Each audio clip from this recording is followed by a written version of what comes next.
Yeah, so you know, I'm going to sit here and say, okay, it's better than nothing, but it's like insuring your house, and it burns to the ground, and your house is worth $500,000, and they give you $100.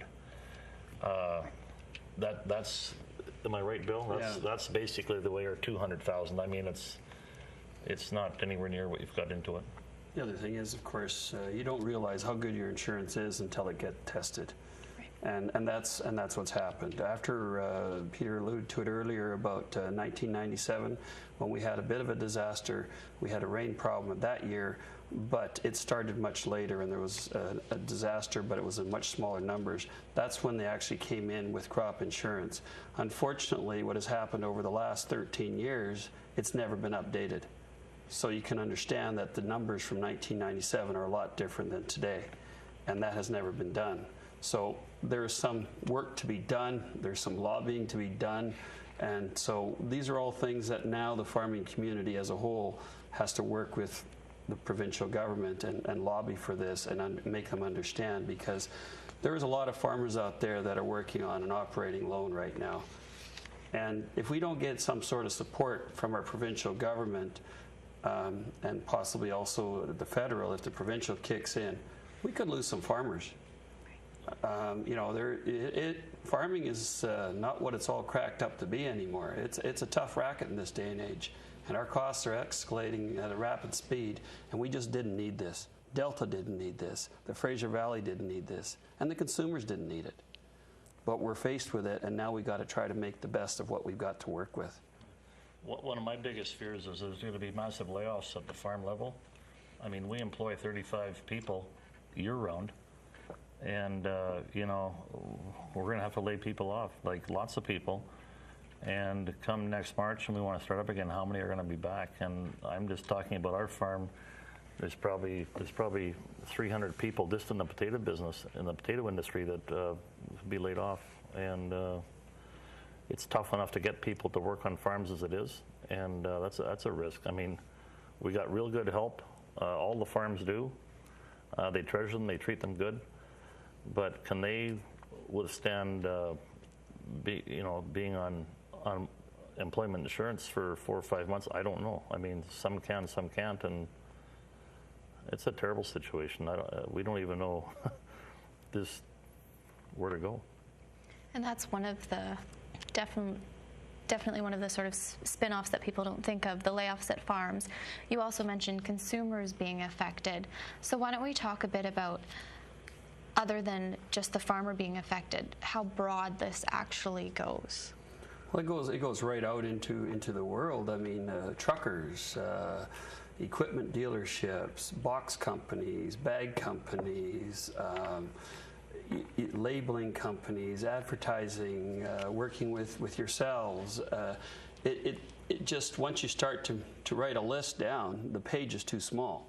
It just grows and grows, and you know, and we're just touching the tip of the iceberg right now. After the meeting this morning, it was not the only glimmer of hope and brightness was the sun that was outside when I got back into the truck. But it is a touchy situation. The effects are there. Where do we go from here? We got to pull it all together. The consumers, yes, they're going to feel it as well. And I think we're going to be looking for some of their support to help us as an industry lobby government to help us as well.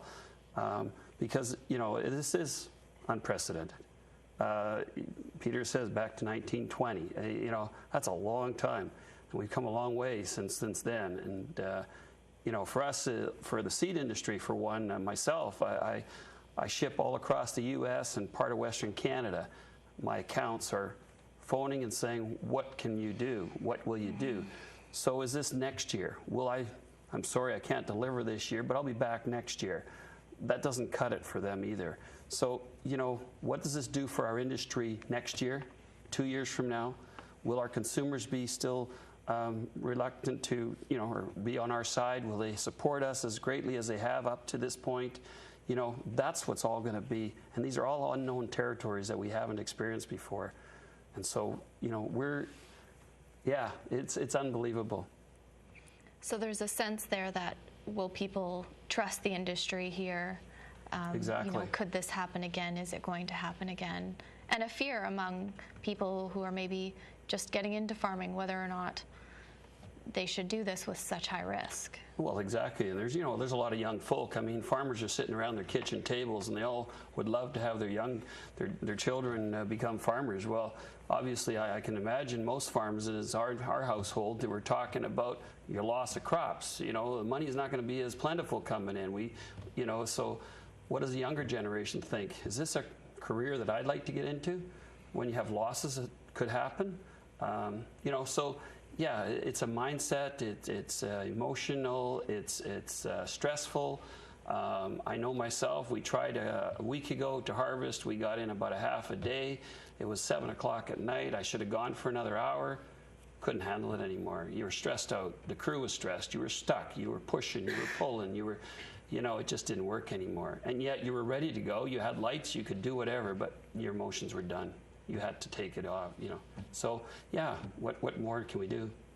And the consumers are great supporters of BC. That's coming more and more relevant all the time, the 100-mile diet, all that. And here we are getting that all geared up, and bang, we get hit, and we can't put the stuff at retail level. So, but Bill's right.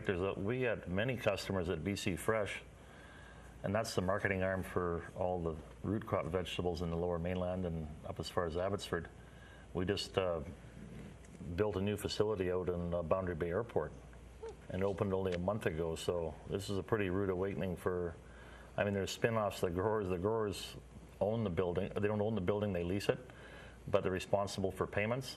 So on top of their own farm, we're responsible for payments on that building, and it's pretty hard to do that with no product going through it, not in co-ops. BC Fresh is a private company owned by 16 shareholders, mostly in Delta. There's 2 or 3 from Langley, Abbotsford, and we have a sales staff, and they market the crop. We used to have an office out in Tilbury, and then we had 3 satellite warehouses at different farms, one in West Island, one at our farm on 46A Street, and one up in 168th in Surrey. And so we thought it was the right thing to do was to centralize and keep everything at one place, and so we did that. And right off the bat, we got a crop failure. So that's not good, but the concept, I think, is good of the selling. And but as Bill mentioned, we have customers, and White Spot's a prime example, who depend on the Kennebec potato, and 100% of them are grown in Delta.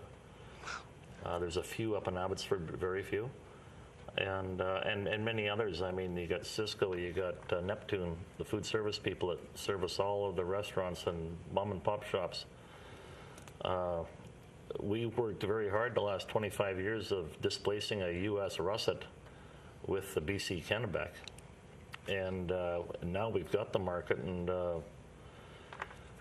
this year, and so it's so easy to go back to frozen fries for some of these outlets, but they prefer the BC Kennebec because of its texture and the taste of a fresh sliced fry.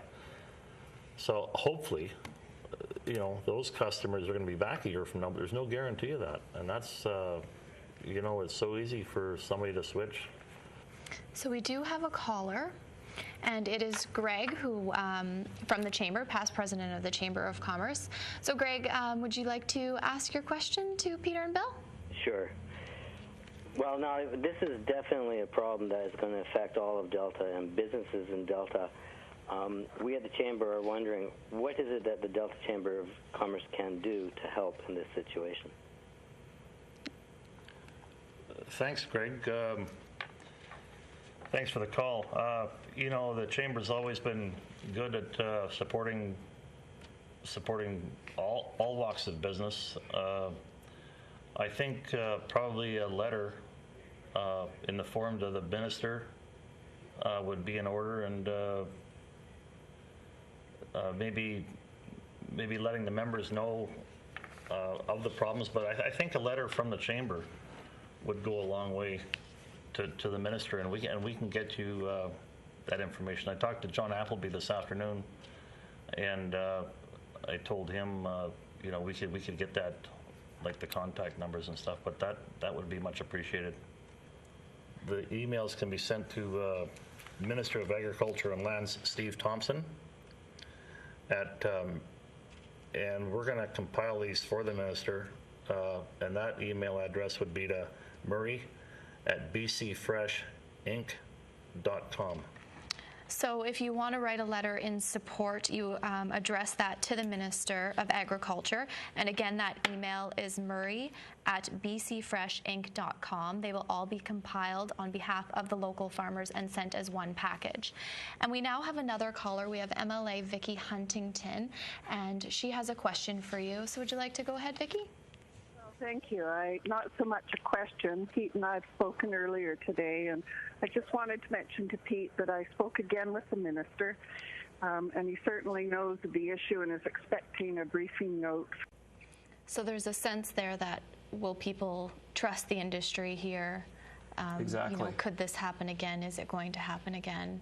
And a fear among people who are maybe just getting into farming, whether or not they should do this with such high risk. Well, exactly. And there's a lot of young folk. I mean, farmers are sitting around their kitchen tables, and they all would love to have their children become farmers. Well, obviously, I can imagine most farms, as our household, that we're talking about your loss of crops. You know, the money is not going to be as plentiful coming in. So what does the younger generation think? Is this a career that I'd like to get into when you have losses that could happen? So. Yeah, it's a mindset, it's emotional, it's stressful. I know myself. I have another caller, Jim. Jim, would you like to ask your question? It is true that seed cannot be washed, even though it's getting washed in the field as we speak. But that is a big dilemma that the seed growers are facing right now. And once we choose to go out and pick those potatoes or harvest those potatoes, we lose our crop insurance immediately. Once I put the digger in the ground, that's my choice. And so then obviously it's up to me to look after what comes out of it. So if I put them into storage and they do rot away, it's my total loss. And that is a question that is very, very difficult to answer. And so before we do go out and harvest what we think is harvestable, we have to take a test run and really analyze it and look at it carefully before, because I have seen it happen in the past that you put in 10 rotten potatoes with 100 pounds, and in 6 months or 3 months or even 3 weeks, the whole pile can start to go out the door in liquid. So we are really faced with an unknown here. The thing that some of us have experienced is back in 1997, I went through that exercise. We chose to go to hand picking, which is totally off the wall today. We couldn't even afford to do that. We went in, we hand picked about 500 ton of potatoes, only to put them into storage. 6 weeks later, we started hauling them out, and they all went into the manure pile. And that was a total loss. So will we do that again? I don't think so. So it is a hard role to play right now. But again, as I said earlier, we are fighters, and the farmers are going to try to do whatever they can so that we will have seed for next year. And so we have another caller, Brad Cooper. Brad, would you like to pose your question or ask a comment? Yeah, Danica, I'd like to pose this to Pete. I'm calling really on behalf of the Ladner Business Association. We had a discussion with Ian Payton last week and have sent a letter off to council, and I noticed that the chamber had come in and we're going to present some letters. I guess maybe the question is, where could we go or who do we write to? We went to council because of the BC municipalities meeting coming up, but Pete, maybe you could tell us where we should be writing the letters.